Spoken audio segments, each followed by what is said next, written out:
Welcome all to day 6 in my attachment style series that I am running until the end of this year, actually. Where I'm hoping to really dive deeply into the subject. Today I want to talk about whether or not we can rewire our attachment styles. And I really want to emphasize this. You are not stuck with the attachment style you grew up with.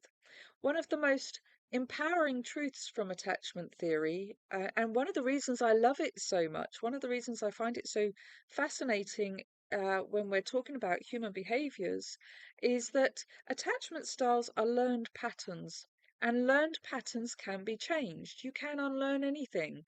Learned patterns can be changed. This is totally fixable with the right tools and with the right um, stamina and drive to do so. So the brain is shaped by experiences that we have throughout our lives. And just as early relationships kind of wired us towards anxiety or avoidance or fear of closeness, new experiences of safety and connection can rewire us towards security. So how does rewiring happen? And there are numerous steps, and these are the main ones that I'll talk about today. So the first one would be awareness.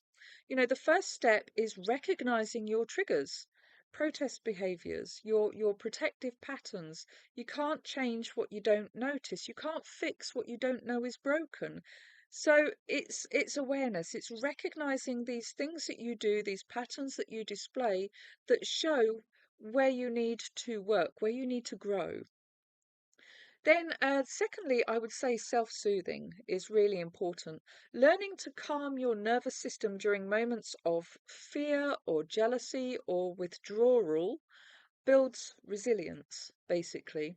So, whether that's breath work or grounding and inner dialogue, these are all powerful tools. But learning to calm your own nervous system through self-soothing is really important. It's across the board for all attachment styles, but particularly where you maybe are anxious as well, because, for anxious attachers, we often seek reassurance outside of ourselves. Whereas for avoidant attachers, they tend to withdraw into themselves. Neither is good. Neither is good. Neither is self-soothing. It's protection. Um, but so for an anxious attacher, you really need to learn that that self-soothing, that reassurance that you're seeking from others, you can find in yourself. It's a hard one to learn, but it is totally possible. So, thirdly, I would say safe relationships. And these are so important. And I know some people who are watching this or reading this, if you're on my Facebook page, you will be thinking, well, I don't have any safe relationships. Nobody loves me. Nobody cares, whatever. That's not true. That's not true. That is your belief system telling you, um, singing to your core wounds, basically. So we need to look at our safe relationships. Security grows when we experience consistent, responsive connections. So, whether with a therapist or a partner or close friends or family members, safe relationships in any variety teach the nervous system that love can be reliable after all. Love can be reliable. It should be reliable. Otherwise, it's not really love, is it? If it's not reliable, it's not really love. So, where are we? I think we're on number 4. Um, I would say is reparenting. This is like a lovely buzzword that we've got going around a lot in therapy at the moment. Reparenting this, reparent inner child that, but it is really important. Um, Giving yourself what you didn't receive as a child, whether that is validation or patience or compassion, um, when you give yourself these things that you didn't receive as a child, this begins to heal that inner child and rewrite your beliefs about love. So, yes, it's maybe a buzzword, and yes, we always talk about our inner children and stuff like that, but it is a truth. If we can give ourselves these things that we felt we were missing early on, then that actually kind of builds resilience, and it also builds self-soothing, and it rewires our beliefs about love and about ourselves, and really helps us. And then where are we? I think we're on five. Sorry, my throat my throat is going again. So I think we're on five, and this is probably the most important one, and that is practice and patience. So change doesn't happen overnight. Each small step that you take, whether that's asking for what you need, or holding a boundary, or pausing instead of spiraling and panicking, is part of the rewiring process. So, and it doesn't happen overnight. A small step, it will start with really small steps, and you may sometimes feel like you're not getting anywhere, but you are. Small steps become bigger steps. So, it doesn't matter how long the journey, just so long as you get there in the end. So, change doesn't happen overnight. So, practice and patience are really key here. And I tell those who ask for my advice, um, that your attachment style is not a life sentence. It's a starting point. I was I felt so profoundly broken for over 40 years of my life, chasing love and never feeling good enough, and always feeling very anxious, always waiting for the ball to drop, waiting to be abandoned or rejected. And of course, we're self-fulfilling prophecies. If that's what we believe is going to happen to us, that is what happens to us. We are self-fulfilling prophecies. So, your attachment style is not a life sentence. It's a starting point.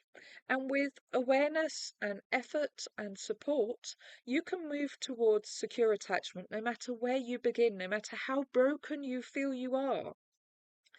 So, because I love these questions and I love to read your answers, or I love to hear your answers, whichever way you contact me, I'm always down for that.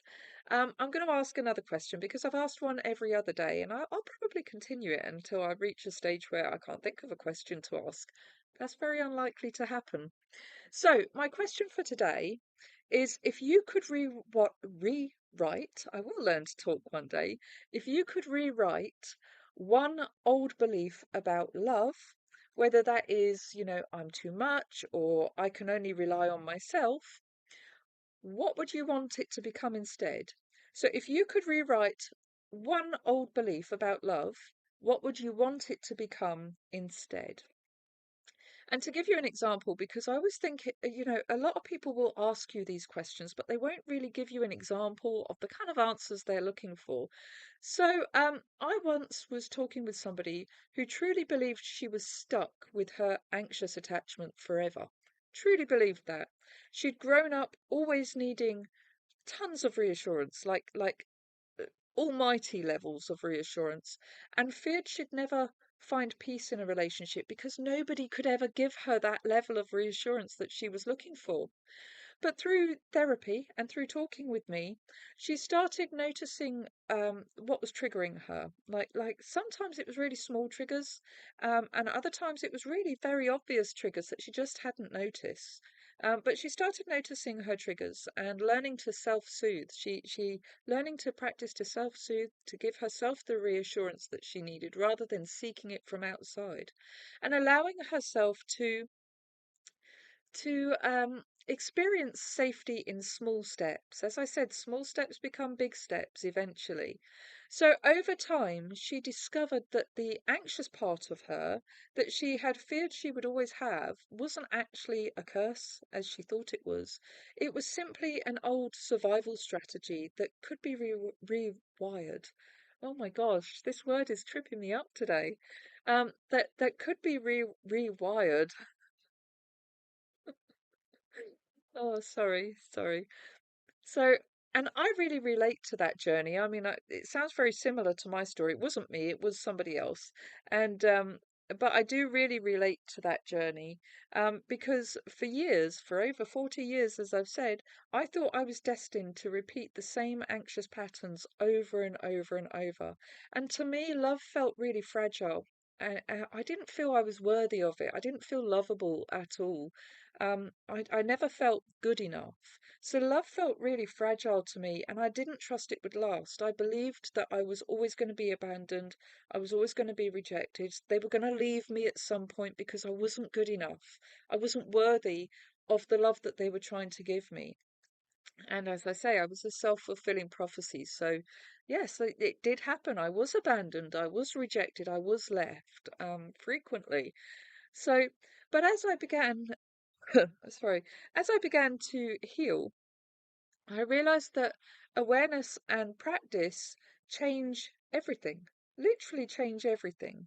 And today I experience love so differently, with everyone around me, whether that's my family, whether that is romantic relationships, whether that is my friendships, whatever it is. Today I experience love so differently. It's calmer and it's steadier, and it's no longer about chasing validation and chasing reassurance. I don't need somebody else to reassure me. I can reassure myself. Would be nice. It's always nice to have somebody else reassure you occasionally. But I don't need them to do that to know that I'm still worthy and lovable. I can reassure myself in that way. So rewiring my attachment style has given me the freedom to feel safe in myself and safe in love and safe in relationships, no matter what type of relationship that is. Anyway, as per normal, I'm going to close it down here and I'll be back tomorrow. I'm not sure what I'll be talking about. I'll have to see how I feel. Thank you for bearing with me these past 6 days. I've been very unwell with a chest infection, and talking without constantly coughing my lungs up has been really hard. I've looked a mess as I've barely been able to move some days, so I've been slobbing in my bed most days. Hopefully, this coming week will be a bit better, and I'll be a bit more put together as I start to feel a bit healthier. But yes, I will see you all tomorrow. I'm not sure what I'm going to talk about, but I will be here. I will decide probably when I start filming. I'm not sure. So see you later, guys. Bye.